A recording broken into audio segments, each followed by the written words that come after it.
નમસ્કાર વિદ્યાર્થી મિત્રો, આ વિડીયોમાં આપણે standard 9 subject English second language અને એમાં unit 4 call of the hills એનું ભાવાનુવાદ જોઈશું. મિત્રો, આ વિડીયો માત્ર પ્રસ્તુત યુનિટની સમજ માટે છે. આ વિડીયોમાં આપેલ ભાવાનુવાદ માત્ર વિદ્યાર્થીઓમાં પાઠ વિશેની સમજ કેળવાય તે હેતુથી કરવામાં આવેલ છે. વિદ્યાર્થીઓને વિનંતી કે તમારા વિષય શિક્ષક કે શિક્ષિકાનું માર્ગદર્શનને પ્રાધાન્ય આપશો. તો શરૂ કરીએ. હે અબ્બુ મિયા, લુકિંગ સેડ. હે અબ્બુ મિયા, ઉદાસ દેખાઈ રહ્યા છો. Why are you sitting alone today? આજે કેમ એકલા બેઠા છો? Where is your darling Kalua? તમારી પ્રિયતમ કલુઆ ક્યાં છે? તમારી વહાલી કલુઆ ક્યાં છે? Govinda was worried. ગોવિંદા ચિંતિત હતા. Perhaps એટલે કદાચ. Perhaps I have lost her. કદાચ મેં તેણીને ગુમાવી દીધી છે. I have seen her footprints going up the hill. Footprints એટલે પગની છાપો. મેં તેના પગની છાપોને ટેકરી ઉપર જતી જોઈ છે. That devil must have killed her. Devil એટલે શેતાન. તે શેતાને તેણીને મારી નાખી હશે. Poor Abu Khan was almost in tears. અહીં ટીયર્સ એટલે આંસુ. ગરીબ બિચારા અબ્બુ ખાન લગભગ આંસુ પાડતા હતા. He could not understand why Kalua broke the string and disappeared in the night. અહીં string એટલે દોરી. તે સમજી શક્યા નહીં કે કલુઆ શા માટે દોરી તોડીને રાત્રે ગાયબ થઈ ગઈ. He used to give her green, juicy grass and tasty grains. અહીં grains એટલે અનાજ. તે એટલે કે અબુ ખાન, અબુ ચાચા તેણીને લીલોતરી, રસદાર ઘાસ અને સ્વાદિષ્ટ અનાજ આપતા હતા. But even then, his only family member had left this house.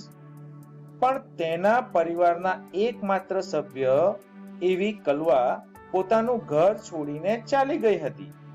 અહીં even then નો અર્થ તેમ છતાં પણ એવો પણ કરી શકાય.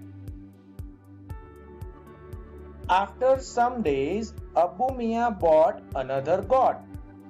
Bought એટલે કે ખરીદી, ખરીદ્યું, બાયનું ભૂતકાળ. કેટલાક દિવસો પછી અબુ મિયાએ બીજી બકરી ખરીદી. This new one was pretty. Pretty એટલે સુંદર. White as snow.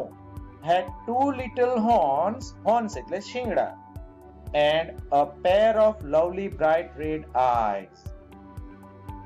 આ નવી સુંદર બકરી બરફ જેવી સફેદ, તેને બે નાના શિંગડા અને સુંદર તેજસ્વી લાલ આંખોની જોડી હતી. I will call you ચાંદની. હું તને ચાંદની કહીશ. Caressing her soft fur, he said. Caressing એટલે સહેલાવવું. તેની નરમ રૂંવાટીને પ્રેમથી સહેલાવતા તેણે કહ્યું. One fine morning his neighbor Govinda appeared. એક સરસ સવારે તેનો પાડોશી ગોવિંદા દેખાયો. He saw Abu Mia talking to his only family member. તેણે અબુ મિયાને તેના એકમાત્ર પરિવારના સભ્ય સાથે વાત કરતા જોયા. Hey Abu Chacha, you look happy and healthy. How's life now? હે અબુ ચાચા, તમે ખુશ અને સ્વસ્થ દેખાતા છો. હવે જીવન કેવું છે? I am the happiest person, Govinda. હું સૌથી ખુશ વ્યક્તિ છું, ગોવિંદા. ચાંદની has brought new life to me. ચાંદનીએ મારા માટે નવી જિંદગી લાવી છે. She loves me a lot. તે મને ખૂબ ચાહે છે. And even I can't live without her. અને હું તેના વગર જીવી પણ શકતો નથી. Abbu Chacha was beaming with joy. Beaming with joy એટલે આનંદથી ઝૂમી ઉઠવું. અબ્બુ ચાચા આનંદથી ઝૂમી રહ્યા હતા. But what were you telling her? પણ તમે એને શું કહેતા હતા? I saw you talking with your darling. મેં તમને તમારી પ્રિયતમ સાથે વાત કરતા જોયા છે. Oh yes, I was telling her the story of Kalua's sad end at the bloodthirsty teeth of that devil on the hill. Oh હા, હું તેને ડુંગર પરના શેતાનના લોહીના તરસ્યા દાંતથી કલુઆના દુઃખદ અંતની વાર્તા કહી રહ્યો હતો. અબુ મિયા રિપ્લાઇડ. અબુ મિયાએ જવાબ આપ્યો, but my dear Chandni will never leave me. પરંતુ મારી પ્રિય ચાંદની મને ક્યારેય છોડશે નહીં. She is so understanding and happy with me. તે સમજુ અને મારી સાથે ખુશ છે. He added. તેમણે ઉમેર્યું. ગોવિંદા સેડ. ગોવિંદાએ કહ્યું, Abu Chacha, I am delighted to see you like this. તમને આવા જોઈને આનંદ થયો. I am sure Chandni will એકમ્પની you till your last breath. અહીં બે શબ્દો આવ્યા, એકમ્પની. એકમ્પની એટલે સાથે રહેવું, અને બ્રીથ. બ્રીથ એટલે શ્વાસ. ચાંદની તમારા છેલ્લા શ્વાસ સુધી તમારી સાથે રહેશે. Some years passed. કેટલાક વર્ષો વીતી ગયા. Chandni developed an attraction for the hill. અહીં એટ્રેક્શન એટલે આકર્ષણ. ચાંદનીને ટેકરી માટે આકર્ષણ થયું. Every morning she watched the hilltop shining in the tender sunlight. અહીં ટેન્ડર. ટેન્ડર એટલે કોમળ. દરરોજ સવારે તે કોમળ સૂર્યપ્રકાશમાં ઝગમગતી ટેકરી જોતી. How beautiful these hills are, she thought. આ ટેકરીઓ કેટલી સુંદર છે, તેણે વિચાર્યું. And how refreshing is the breeze that blows through them. Refreshing એટલે કે તાજી, અને breeze એટલે પવન. અને તેમાંથી વહેતી પવનની લહેર કેટલી તાજી છે. I must run across those green fields. મારે તે લીલા ક્ષેત્રો એટલે કે મેદાનોની આજુબાજુ દોડવું છે. She ran towards the hill, but stopped with a jerk. Jerk એટલે ધક્કો. તે પહાડો તરફ દોડવા ગઈ, પણ એક ધક્કાથી અટકી ગઈ. There was a rope around her neck. Rope એટલે દોરડું. તેના ગળાની ફરતે એક દોરડું હતું. She hated it most. તેણીને તેનાથી સૌથી વધુ નફરત હતી. Gradually એનો અર્થ થાય ધીરે ધીરે. Gradually Chandni stopped eating the green grass and tasty grains. ધીરે ધીરે ચાંદનીએ લીલું ઘાસ અને સ્વાદિષ્ટ અનાજ ખાવાનું બંધ કરી દીધું. Even she lost interest in Abu Khan's story. તેણે અબ્બુ ખાનની વાર્તાઓમાં પણ રસ ગુમાવ્યો. She lost her appetite. Appetite એટલે ભૂખ. તેણીની ભૂખ ઓછી થઈ. Grew very thin. ખૂબ પાતળી થઈ ગઈ. She stared moodlessly at the hills, bathing in the sunlight or playing with the clouds. અહીં stare એટલે કે જોવું, અને moodlessly એટલે કે મૂડ વગર, અને bathing એટલે નહાવું. તે સૂર્યપ્રકાશમાં નહાતી અથવા વાદળો સાથે રમતી ટેકરીઓ તરફ મૂડ વગર જોતી હતી. Abu Khan could sense what was happening to his dear Chandni. Abbu Khan સમજી શક્યા કે તેની પ્રિય ચાંદનીને શું થઈ રહ્યું છે. He pushed her into a small hut. Push એટલે ધકેલવું. તેણે તેને એક નાનકડી ઝૂંપડીમાં ધકેલી. And shut the door. અને દરવાજો બંધ કર્યો. but forgot to close the small window at the back. પરંતુ પાછળની બાજુએ નાની બારી બંધ કરવાનું ભૂલી ગયા. The same night, Chandni made the window her passage for freedom. Passage for freedom એટલે સ્વતંત્રતા માટેનો માર્ગ. તે જ રાત્રે ચાંદનીએ બારીને તેની સ્વતંત્રતા માટેનો માર્ગ બનાવ્યો. When Chandni reached the hilltop, the big yellow sun was rising in the horizon. Horizon એટલે ક્ષિતિજ. જ્યારે ચાંદની પહાડની ટોચ પર પહોંચી ત્યારે ક્ષિતિજ પર મોટો પીળો સૂર્ય ઉગ્યો હતો. She was overflowing with joy and wonder. Overflowing એટલે કે છલકાવું. તે આનંદ અને આશ્ચર્યથી છલકાઈ રહી હતી. The green grass under her feet became golden yellow. તેના પગ નીચે લીલું ઘાસ સોનેરી પીળું થઈ ગયું હતું. The wind sang an endless song of welcome. Endless એટલે અવિરત. પવને સ્વાગતનું અવિરત ગીત ગાયું. Chandni felt as if she were meeting her mother after years of separation. Separation એટલે કે જુદા રહેવું. અને અહીં એક શબ્દ બીજો આવ્યો છે as if. as if નો અર્થ થાય જાણે કે. ચાંદનીને લાગ્યું કે જાણે વર્ષો જુદા રહ્યા પછી તે તેની માતાને મળી રહી છે. How different all this was from Abbu Khan's prison house. Abbu ખાનના જેલ જેવા ઘરથી આ બધું કેટલું જુદું હતું. That day she jumped and played and ate all around. અહીં એક શબ્દ આવ્યો ate, ate, ate એ eat, ખાવું એનો ભૂતકાળ છે. તે દિવસે તેણી કૂદકા મારવા લાગી અને રમી અને ચારે બાજુ ચરવા લાગી. She was on the top of the world. તે વિશ્વની ટોચે હતી. It was the happiest day in Chandni's life. તે ચાંદનીના જીવનનો સૌથી ખુશીનો દિવસ હતો. The sun disappeared behind the hills. સૂર્ય પહાડોની પાછળ ગાયબ થઈ ગયો. Soon the darkness covered the grass, the flowers and the trees.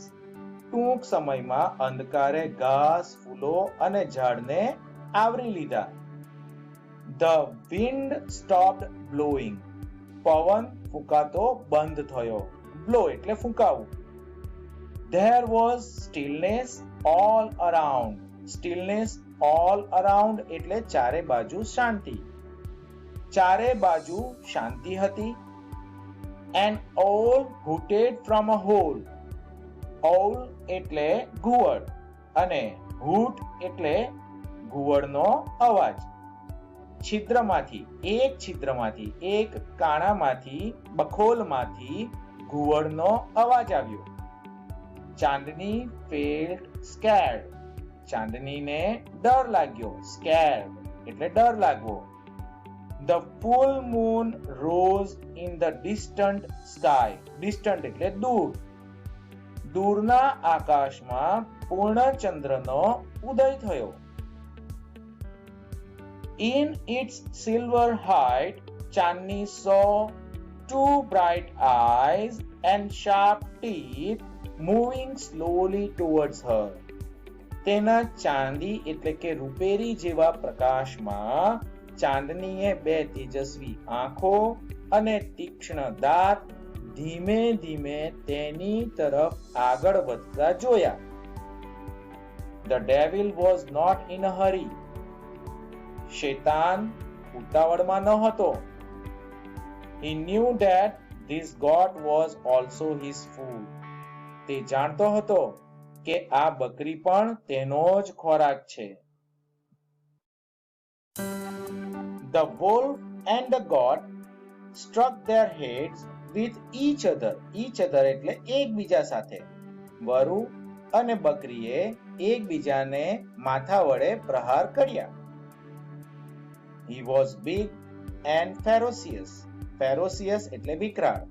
અહીં વરુની વાત કરવામાં આવી છે. તે મોટો અને વિકરાળ હતો.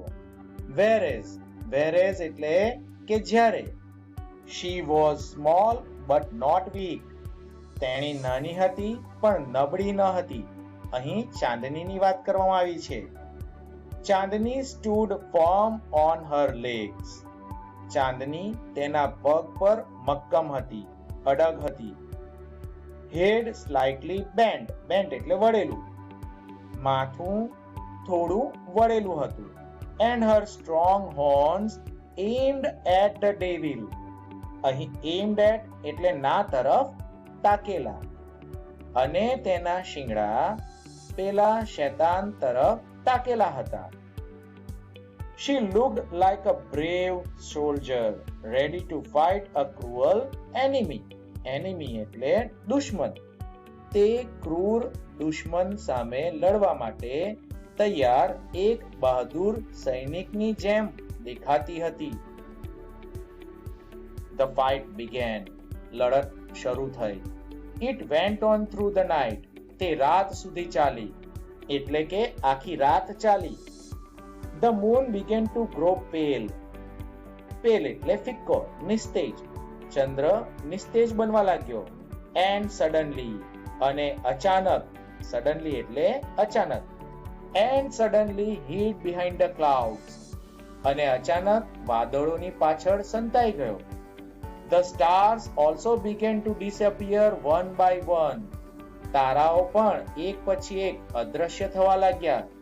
A faint light appeared in the east. East એટલે પૂર્વ. પૂર્વ દિશાની વાત કરવામાં આવી છે. અને faint એટલે ઝાંખું. એક અસ્પષ્ટ ઝાંખો પ્રકાશ પૂર્વમાં દેખાયો. The first rays of the sun saw Chandni lying on the ground. સૂર્યના પ્રથમ કિરણોએ ચાંદનીને જમીન પર પડેલી જોઈ. She was completely soaked in blood. Soaked in blood એટલે લોહીથી લથપથ. તે સંપૂર્ણપણે લોહીથી લથપથ હતી. The wolf, tired and sleepy, was getting ready to devour her. Ready to devour એટલે ખાઈ જવાની તૈયારીમાં. વરુ થાકેલો અને સુસ્ત હતો. એટલે કે થાકેલો અને સુસ્ત વરુ તેને ખાઈ જવાની તૈયારીમાં હતો. A flock of birds sitting on a tree was debating the result of the fight. અહીં debating એટલે ચર્ચા કરવી. ઝાડ પર બેઠેલું પક્ષીઓનું ટોળું લડાઈના પરિણામ પર ચર્ચા કરી રહ્યું હતું. So, who is the winner? asked a small one. તો વિજેતા કોણ છે? એક નાના પંખીએ પૂછ્યું. The wolf, of course. Most of the others declared together. Together એટલે એક સાથે. વરુ અલબત્ત. બીજા પક્ષીઓએ એક સાથે જાહેર કર્યું. No, said a wise old bird. ના, એક બુદ્ધિશાળી પક્ષી બોલ્યું. ચાંદની is the winner. ચાંદની વિજેતા છે. I have never seen such a brave freedom fighter. મેં આટલી બહાદુર સ્વાતંત્ર્ય સેનાની ક્યારેય જોઈ નથી. મિત્રો અહીં આપણે આ યુનિટ 4 રીડ 4 નું ભાવાનુવાદ પૂર્ણ કરીએ છીએ.